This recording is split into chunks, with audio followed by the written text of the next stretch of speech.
All right, today we are giving you a complete exterior tour of our 37.5-foot tiny house on wheels.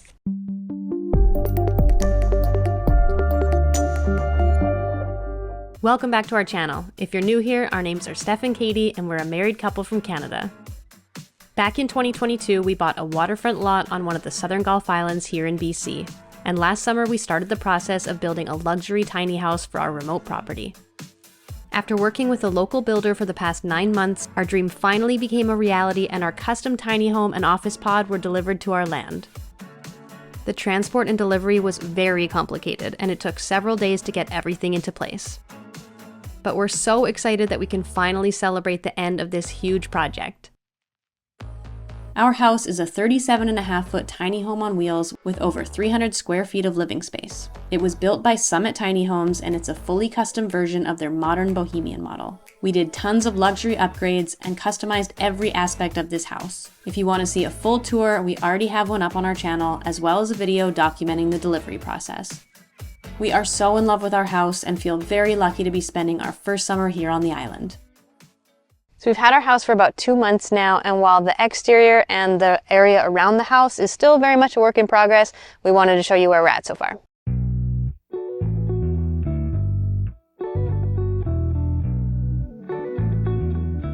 So starting here at the front door, we've got our keypad Wiser smart lock, so we can use a key or the keypad to get into the house, which is actually very handy.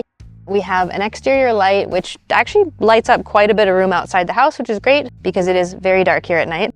And we also have an exterior plug down below right at the front door. One of the incomplete things here at the entryway is, of course, these steps. I did kind of throw together some pieces of wood to get us in and out, but it is definitely still something that needs to be done. We did get some risers, so we do have kind of the base for what we're gonna do here, but we're kind of going back and forth on doing some kind of a landing or some kind of like a little deck off of the front entrance. We're not working with a ton of space here, but we do have the risers to build the stair system. We're just not entirely sure. We don't have the materials yet to do so. As you can see here, we also have our skirting put on. So that was a requirement for our insurance to have the house professionally skirted. So we did go ahead and do that with the builder. Unfortunately, they ran out of time to install it when we had the delivery, because if you remember from the delivery video, it was a little chaotic. So we did have somebody else come and install the skirting. When they did this, we actually noticed that there was a piece missing. So if you notice here, this board here is slightly different from the others because we kind of had to make something work and get an extra piece of skirting to match the rest that was already brought over with the house. Our skirting was done with hardy board, which is a type of fiber cement siding that is weather resistant and very durable. We don't have really extreme temperatures where we are, but we're happy to have something that's going to last us a long time. We like the look of it, and it goes nicely with the exterior of our home, which is done mostly in this nice black metal siding.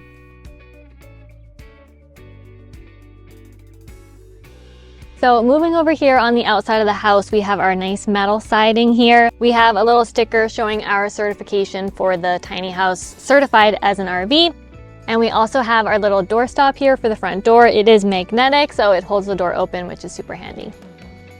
Moving along the front of the house this way, we have our bathroom window, and underneath we have our outdoor spigot, which is where we can hook up an outdoor hose on the house. Unfortunately, the spigot did get damaged during the delivery of our home. This is something that needs to get repaired. We will talk about that more in a future video, but we haven't been able to use it so far. Along with the spigot, we did also have some damage to the exterior of the home here on our nice cedar accent over here by the bedroom window, and that is some scratches across the front of the house. That also happened during the delivery of our home, which is definitely unfortunate and needs to get repaired. We will get more into that in another video, but that's something that we're hoping to get fixed ASAP.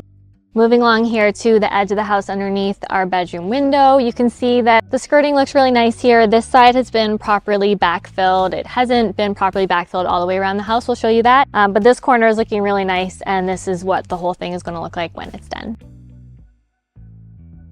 We really love the cedar accent that we have on our home. This isn't the typical exterior design that our builder does for this tiny home model, but we customize our exterior because we love the look of the wood feature with the black siding.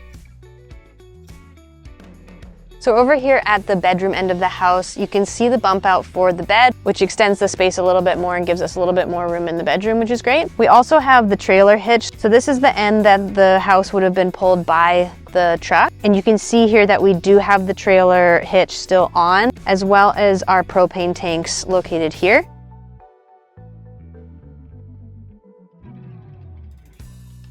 So we've got our two 30-pound propane tanks here, and we have a little switch that we can go between them when one is empty. Our propane is used for our water heater and for our stove. So far, we've actually been pretty impressed with how long it's taken for us to get through an entire tank. So two 30-pound tanks, full tanks, will last us quite a while.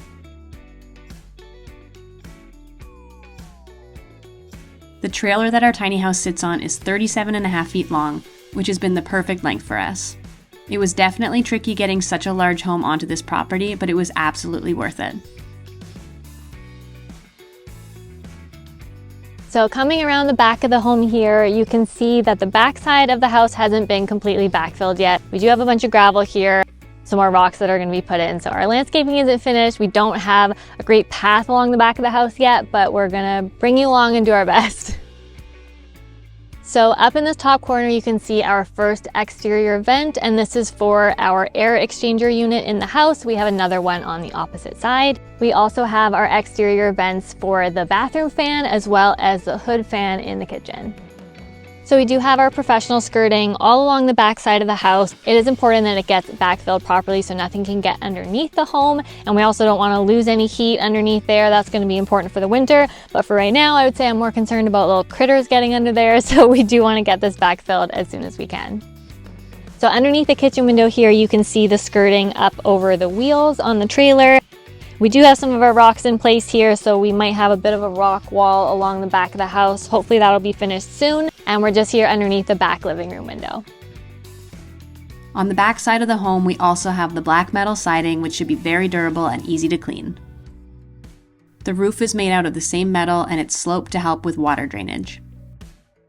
In the back corner of the house, we have all of our hookups, so our water, electrical, and our septic. Here we've got our hydrant with treated water. All of the well treatment equipment that comes from our shed connects to this hydrant here, which then connects into the house. Then we also have our power box here that connects into the house. It is literally just a plug in and go situation for the house. So we've got a garden hose essentially going in and then a 50 amp plug from our electrical into the house. So this is where our services hook up on the house itself. We've got our 50 amp plug here, that's our electrical, and then we've got our hose hookup here, our water inlet. We have a powered hose, so this is actually, we don't have it plugged in at the moment, but we will plug this in when the temperatures drop a little bit more. Basically what this is it has a thermostat on it so that when the temperatures drop below freezing, it automatically kicks in and heats the hose, so we don't have a frozen hose situation. These cords will be buried underneath the pathway here, so that's another thing that needs to be done still. Hopefully that all gets completed soon and then we'll be good to go for the winter.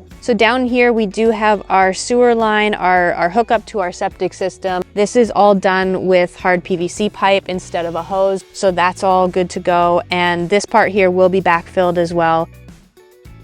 There was a little bit of a learning curve with all our service hookups on the house, but it is pretty simple and straightforward, especially if you're familiar with RVs.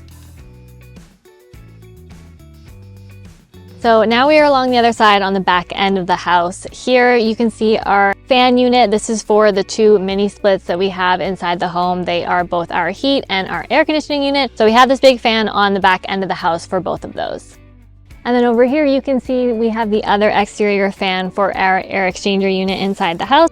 And this front corner here, because it hasn't been backfilled yet, we can actually show you underneath the house. So this end of the house, we definitely need the pathway to be finished because I wouldn't say it's entirely easy to get around this end of the house right now. So this is going to get built up so we have a bit more space coming around that fan unit, which does come out pretty far from the house. And then on this side, you can see we have the rock wall that has built this end up. So underneath the house here, you can see it is a tiny house on wheels. We do still have the wheels and the tires are still on, but the house is not sitting on the tires. It is actually set up on blocks, which you can see underneath here. This all needs to get backfilled properly again so that nothing can get underneath the house and so that we're not losing any heat in the winter. So that will hopefully be finished up soon and then the exterior of our home will be all finished.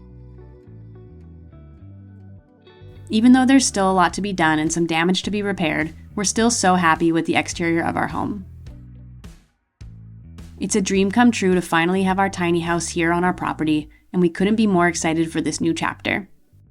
Okay, hopefully you enjoyed that exterior tour of our tiny house. As you can see, it is still very much a work in progress, but we wanted to show you where things are at right now, 2 months after our home has been delivered, and then we'll continue to update you as things move along. Yes, there will be more to come, so make sure you're subscribed because as you can see, there is work to be done, which will be hopefully happening very soon, both with our contractors and with us doing whatever we can. So many projects, so much to do. So much to do. Stay tuned. And if you haven't already, make sure you watch our interior house tour, which is up on our channel, and there will be loads of updates to come. So we'll catch you in the next video. We'll see you soon. Bye. Bye.